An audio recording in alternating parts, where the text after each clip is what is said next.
Bonjour, dans cette vidéo, nous allons parler des branchements conditionnels. Alors, vous avez maintenant peut-être bien compris qu'un programme informatique est constitué d'une suite d'instructions. Les instructions, en fait, ce sont des étapes du programme. Chaque instruction dicte à l'ordinateur l'action nécessaire, donc il doit effectuer avant de passer à l'instruction suivante. Définition de Wikipédia. Il y a plusieurs instructions, plusieurs types d'instructions. On en a déjà vu quelques-unes. La déclaration, déclarer une variable, une fonction ou une constante. L'affectation, stocker une donnée en mémoire avec ses cas particuliers. Les instructions de lecture de données, on va acquérir une information venant de l'extérieur de l'ordinateur. Et les instructions d'écriture, afficher une donnée à l'écran par exemple, ou sauver une information dans un fichier ou dans la base de données. Abordons maintenant les instructions de contrôle de flux. Il s'agit de faire en sorte que le programme ne fasse pas tout le temps la même chose. Donc, on va faire en sorte que le flux, le cours du programme puisse changer en fonction d'une condition. Et oui, parce que c'est là, si la condition est vraie, un traitement sera fait, sinon un autre traitement sera fait. Ou alors, si la condition est vraie, un traitement sera fait plusieurs fois. Donc, on va d'abord commencer par les structures alternatives, if, else, et puis après on abordera d'autres types d'instructions de contrôle de flux. Alors, les structures alternatives, si alors, il s'agit d'exécuter une ou plusieurs instructions, mais seulement si la condition est vraie, si elle est évaluée à vrai. La condition, elle peut être simple. On va par exemple dans ce schéma vérifier si une valeur x qui a été lue au clavier, qui a été demandé à l'utilisateur, si cette valeur x est supérieure ou égale à 0. Alors si c'est vrai, alors on va dans ce branche-ci, on va afficher cette valeur, on va afficher que x est positif. Sinon, si c'est faux, on va dans le branchement non et on ne fait absolument rien. Voilà, on continue ensuite le programme avec d'autres instructions. La condition donc peut être simple, ou bien elle peut être complexe, c'est-à-dire dans cet exemple-ci, on regarde si x est supérieur ou égal à 0, et en même temps si x est inférieur ou égal à 10. Donc en gros s'il est compris entre 0 et 10. Autre exemple de condition complexe, on vérifie si y est égal à 5, ou bien si y est égal à 6. Donc dans le cas où y vaudrait 5 ou 6, on ferait le traitement, sinon on ne ferait rien.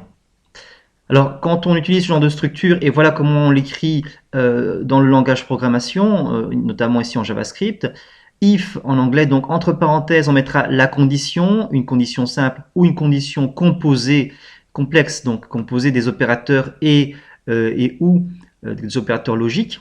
On pourra également penser à mettre l'opérateur non, si on veut, le point d'exclamation. Ensuite, on met entre accolades les instructions, on peut en avoir une seule ou plusieurs, et on ferme l'accolade pour terminer la structure. Voilà, ça c'est pour la version si alors, et dans le cas où la condition est fausse, on ne fait absolument rien. Il y a à ce moment-là donc une deuxième possibilité, c'est le si alors sinon, if else. On fera un traitement ou plusieurs instructions dans le cas où la condition est vraie, sinon on fera d'autres instructions dans le cas où la condition est rendue, évaluée à false. Voilà, false. Ici, par exemple, on lit donc une donnée de l'utilisateur, la valeur de x.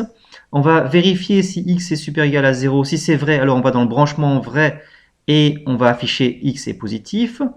Et puis on continue le traitement. On exécute d'autres instructions. Par contre, si x n'avait pas été plus grand ou égal à 0, mais avait été par exemple inférieur à 0, effectivement, alors on aurait été dans le branchement non et on aurait affiché x est négatif. Et puis on aurait repris le cours du programme avec d'autres instructions. Donc, c'est bien là une alternative. On a le choix entre faire ces instructions-là ou d'autres instructions. En fait, on n'a pas vraiment le choix. Ça dépend de la condition. C'est soit vrai, soit faux. On ne peut pas tricher.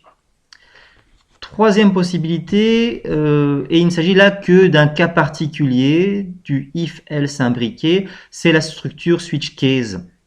Alors, là, on peut littéralement parler de branchement conditionnel puisqu'il va y avoir plusieurs branches énumérées ici. On a une variable ou une expression qui est comparée avec plusieurs valeurs. Cette expression-ci est-elle strictement égale à la valeur 1 ou bien est-elle strictement égale à la valeur 2, et ainsi de suite. On pourra donc avoir comme ça plusieurs valeurs qui vont être énumérées, listées. Donc, switch case, les valeurs seront précédées de case et suivies de 2 points. Ensuite, il y aura une ou plusieurs instructions qui vont être interrompues par le mot break afin de pouvoir sortir de la structure. Donc, dès que l'instruction, ici on voit dans le cas 2, par exemple, le cas où la valeur est 2, à ce moment-là, on fera plusieurs instructions et après la dernière instruction, on quittera avec un break. Le break n'est pas obligatoire, on peut très bien ne pas le mettre, mais alors c'est un autre effet dont je ne parlerai pas dans ce cas-ci. Alors, par défaut, donc le cas default ici, suivi de 2 points, c'est au cas où aucune des valeurs listées ne correspond exactement à l'expression donnée. Donc là, c'est la valeur par défaut.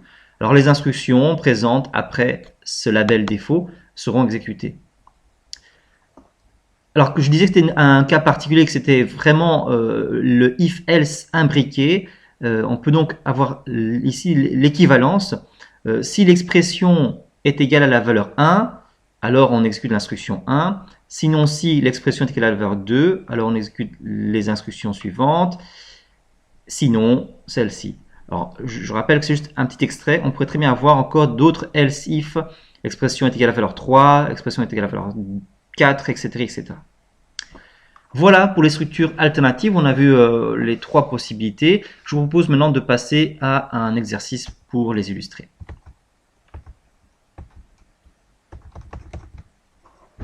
Alors, avec les structures alternatives, travailler dans la console n'est pas très évident. Imaginez que je veuille écrire ma structure, if, et puis je commence à mettre ma variable.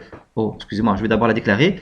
Je déclare une variable vitesse initialisée à 50 km/h. Voilà. Ensuite, je veux vérifier si cette vitesse dépasse la limitation de 30 km/h. If vitesse est supérieure à 30. Et là, je veux faire Enter pour aller à la ligne. Je continue. Alors, j'aimerais bien écrire dans le document, document.write vitesse excessive, voilà, vitesse excessive, point d'exclamation. Et on peut même rajouter les petits paragraphes. Oui, voilà. Pour bien faire. Mais voilà, là ça ne marche plus parce que effectivement, quand je fais Enter pour la ligne et terminer ma structure, eh bien j'ai une erreur de syntaxe, unexpected end of input, fin d'entrée de code inattendu. Ici dans la console, je peux difficilement donc aller à la ligne. C'est quand même possible, mais pour ça, alors je reprends mon instruction en faisant flèche vers le haut, il faut que je fasse Shift Enter. Alors à ce moment-là, il ne va pas exécuter le code, il me permet de continuer. Je peux donc fermer mon accolade. Et là, je peux faire Enter pour terminer mon instruction. Voilà, j'ai bien vitesse excessive ici. Donc vous voyez, je peux quand même écrire mon instruction, mais ce n'est pas vraiment pratique de travailler dans la console. Donc on va maintenant passer à l'éditeur. Comme ça, on pourra écrire librement notre code et on pourra l'exécuter dans le navigateur. Donc je reprends mon code. Hop. Ce code-ci, voilà, et je l'écris dans un passage de script.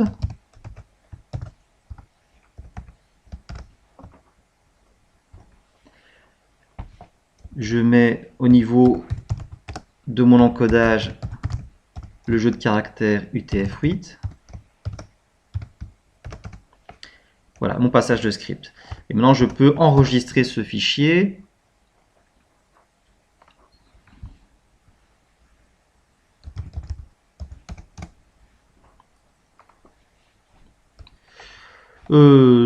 Sur le nom alternative.html. Voilà. Alors, donc, j'ai déclaré ma variable vitesse initialisée à 50. Et puis mon test conditionnel. If vitesse est plus grand que 30, alors document.write vitesse excessive. Je réexécute ce code en faisant exécution lancée dans Chrome. Et voilà, j'ai donc bien vitesse excessive.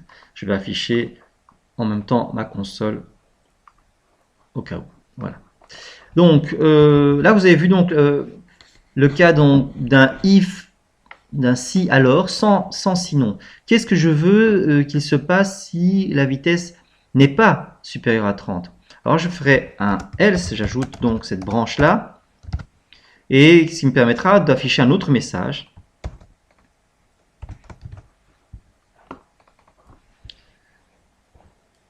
Alors, au lieu de dire vitesse, on va dire un petit message sympathique. Bonne route. Voilà. Alors, là, si j'exécute ce code, donc je vais basculer ici, je vais actualiser mon navigateur, ben, il renverra toujours vitesse excessive, évidemment. Hein. Donc, il faut que je donne la possibilité que cette condition, à un moment donné, passe à faux. Sinon, elle sera toujours vraie. Et le script fera toujours la même chose. Donc, il faut introduire une possibilité que le script change de branchement. Donc, une variance. Ici, au lieu de mettre une valeur constante, on va faire intervenir ici une donnée utilisateur. Donc, je vais demander à l'utilisateur à quelle vitesse roulez-vous.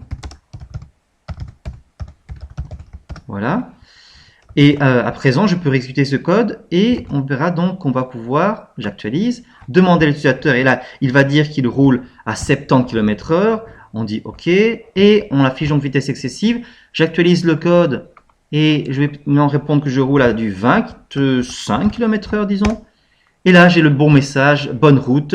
J'ai donc introduit ici la possibilité que le programme ait un comportement différent en fonction d'une donnée externe, une donnée qui vient de l'utilisateur. Elle pourrait venir d'une base de données, elle pourrait venir d'un fichier, mais tout cela introduit donc une variance. Et cette variance est analysée par cette condition qui donc permet de faire un traitement ou un autre traitement. Voilà pour le if-else. Alors, maintenant, on pourrait imaginer qu'il y a plusieurs types de messages. Par exemple, si la vitesse est égale, est strictement égale, non, pardon, si la vitesse est supérieure à 30, ce serait ce message-là. Et puis, on pourrait dire que si la vitesse est supérieure à 50, ce serait encore un message beaucoup plus grave. Donc, on ajouterait ici une autre branche, else if. Pour tester à nouveau la vitesse, est-ce qu'elle est supérieure à 50? À ce moment-là, le message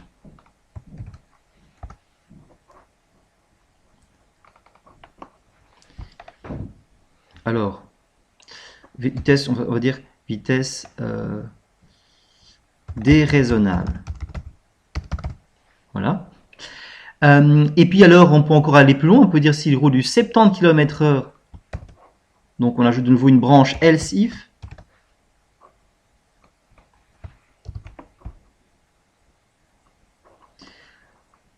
Voilà, et là, qu'est-ce qu'on pourrait dire? Alors, ce qu'on va faire, on va faire ça. On va dire vitesse excessive pour plus de 50. Et là, on va être juste un petit message comme, voilà, très simple, trop rapide. Puis vitesse excessive, vitesse déraisonnable. Voilà, ça me semble bien, voilà, bien, ça monte en crescendo et ça a l'air assez logique. Alors là, le problème qui apparaît, c'est qu'effectivement, maintenant, on arrive à dire autre chose que deux possibilités. On arrive à exprimer une, deux, trois, quatre possibilités, quatre traitements possibles. Mais la logique ici est perdue. Si on dépasse 30, la vitesse est trop rapide. Alors, on va le tester tout de suite, vous allez voir. Si j'exécute ce code et que je dis que je roule à du 120, il va me dire trop rapide directement. Il ne va pas me dire que je suis à une vitesse déraisonnable. Logique, puisqu'en fait, dès que je suis supérieur à 30, eh bien, je vais déjà exécuter ce code-là et je vais quitter ma structure. Donc là, pour pouvoir faire ça, il va falloir que j'inverse les choses. Il va falloir que je fasse le traitement le plus élevé, donc le cas de... Et après, il y a un autre problème qui se pose. C'est ce cas-là, bonne route. Le bonne route, c'est quand en fait, on a roulé à une vitesse tout à fait raisonnable, en dessous de 30 km/h. Donc, l'ordre de ces branchements est très important. Je vais donc commencer par dire si on dépasse 70 km/h. À ce moment-là, ce sera une vitesse déraisonnable. Donc là, je vais mettre cette instruction ici. Et par contre, je vais aller prendre vitesse trop rapide et je vais le mettre ici quand on dépasse 30 km/h. Voilà. La vitesse excessive, on la laisse ici quand on dépasse 50 km/h. Donc, au-delà de 70, vitesse déraisonnable.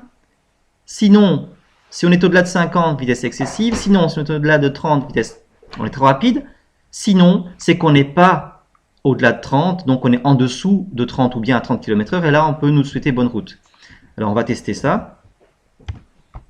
Alors là, je roule de nouveau à 120 km/h. Qu'est-ce qu'on me dit? Vitesse déraisonnable, magnifique, ça fonctionne exactement comme on le voulait ici, dès qu'on est au-delà de 70 km/h. Je le réexécute. Je roule cette fois-ci à du 60 km/h. On me dit vitesse excessive. C'est donc bien le cas, je vais le mettre sur le côté ici, le cas où on était au-delà de 50 km/h. Je réexécute le code. Je fais du 40 km/h. Trop rapide. Le cas où on est au-delà de 30. Dans une rue, je rappelle, limitée à 30 km/h. Et enfin, je réexécute. Je roule à du 25 km/h. Bonne route.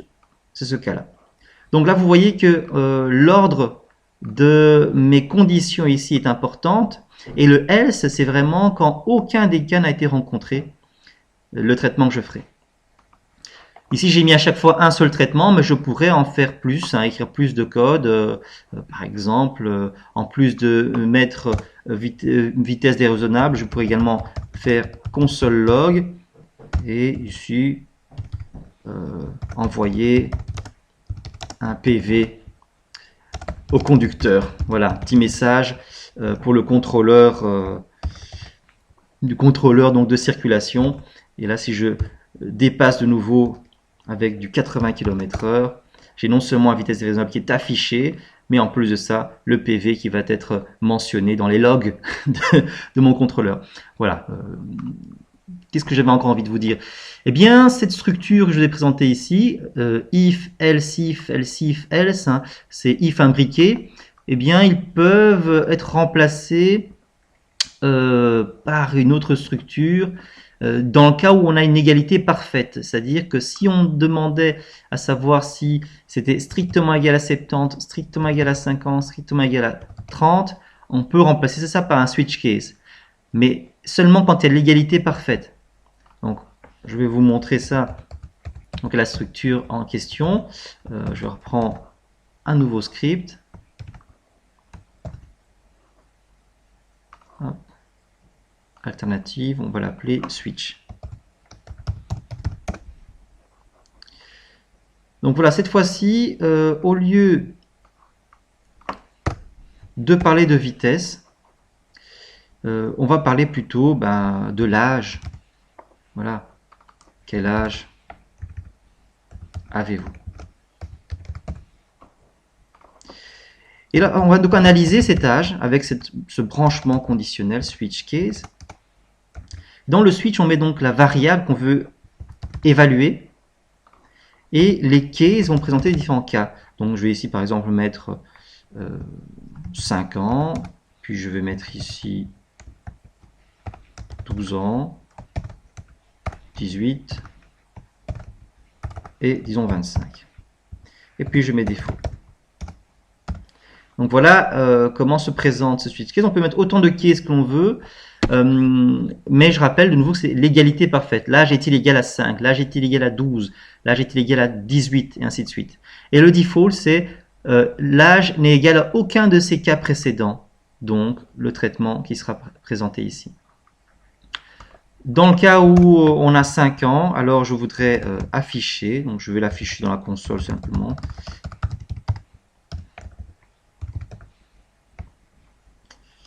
Un enfant, voilà.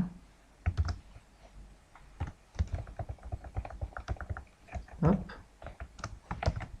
Et puis j'ajoute une instruction break.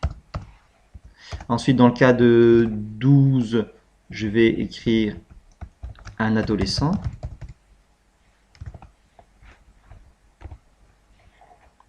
Et ajouter mon instruction break pour quitter la structure. Dans le cas de 18, un adulte. Toujours terminé par break. Et enfin, dans le cas de 25, un homme.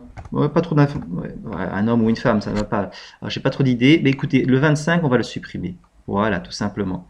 Ça nous règle un petit peu l'affaire. Et je pense qu'il y a assez d'exemples comme ça. Et après, par défaut, qu'est-ce qu'on va mettre? Un extraterrestre. Ah, mais oui, écoutez.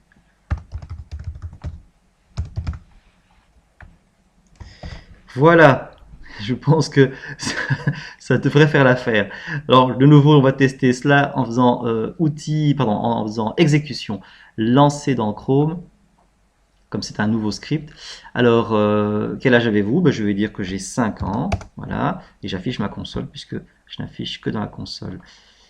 Oui. Et donc là, j'ai un extraterrestre.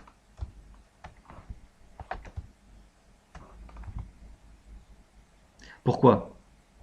Bien, alors, voyons voir un petit peu ce qu'il y a dans âge. Il y a la chaîne de caractères 5. Or là, j'ai mis le nombre 5. Alors, si je fais ça en forme de chaîne de caractères, j'actualise. Quel âge avez-vous? 5. Là, j'ai un enfant. Donc, je vous disais bien, c'est l'égalité parfaite. Il faut que ce soit égal à la chaîne 5 et non pas au nombre 5. Alors, vous voulez éviter ça? On a déjà parlé de cette histoire-là. On peut convertir la valeur de prompt, la valeur envoyée par prompt, en un entier ou un nombre réel en utilisant parse int. Voilà. De cette façon, on aura vraiment bien un nombre et non pas la chaîne de caractères correspondante. Je retire mes apostrophes et on reteste. Quel âge avez-vous? 5. Ok, un enfant. Je reteste à nouveau. Quel âge avez-vous? 12. Un adolescent. Testons avec 18. Un adulte. Et puis si je me dis en fait que j'ai 7 ans, vous vous attendez à ce qu'on dise un enfant, mais en fait on va dire un extraterrestre. Parce qu'on ne peut pas exprimer compris entre, c'est juste l'égalité. L'âge est-il égal à 5, est-il égal à 12? Ce ne sera jamais compris entre quoi? Entre 0 et 12 et 11. Oui. Si, il y a un moyen de le faire, regardez. D'abord, je vais faire une petite expérience. J'enlève le break ici. Alors, si je le retire, vous voyez, donc le cas numéro 5, j'affiche un enfant. J'oublie de mettre le break. Alors, ça va donner ceci. Donc, je dis 5. Et j'ai un enfant et un adolescent. Donc, il a exécuté le code qui est dans le 5 ici. Mais comme il n'a pas trouvé de break, il a été dans le cas suivant jusqu'au break suivant. Donc, il est important de mettre les breaks pour l'empêcher de glisser dans les autres cas. Donc, autre exemple. Imaginons que c'est le break de 12 que j'enlève. Voilà.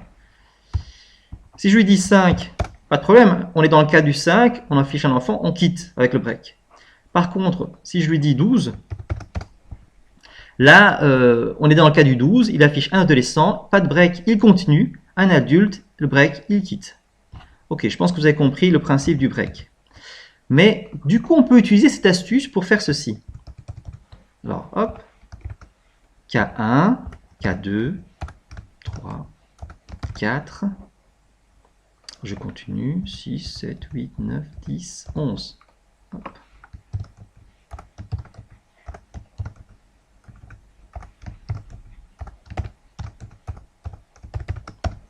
Donc voilà, j'ai listé les cas, tous les cas où on peut le considérer comme un enfant de 1 à 11 ans. Bon, j'ai pas mis 0, hein, ça c'est plutôt un bébé. De 1 à 11 ans, un enfant, puis break. Alors ça donne ceci. Maintenant, je peux entrer 7 et j'aurai bien le cas 7 qui sera rencontré ici. Mais comme il ne trouve pas de break, il continue, il continue, il continue et il affiche un enfant, puis break. Donc, si on ne met pas de break ici, tous ces cas-là, de 1 à 11, donneront le même résultat. Le console log un enfant et puis quitteront. Voilà, c'est l'astuce qui permet de dire compris entre 1 et 11. Si on fait la même chose pour adolescents, on devra mettre les cas 12 jusqu'à 17. Et puis pour un adulte, de 18 jusqu'à bébé, mais 18 jusqu'à l'infini. Là c'est là que la limite du switch case se rencontre. On ne peut pas dire de 18 jusqu'à 99 ans peut-être, hein, on peut énumérer jusqu'à 99, mais bon, voilà. L'idéal n'est pas d'utiliser le switch case pour lister comme ça toute une série de cas. mais ça peut servir, ça peut aider. Voilà. Donc voilà, c'est tout pour les structures alternatives. J'espère que vous aurez pu comprendre comment les utiliser.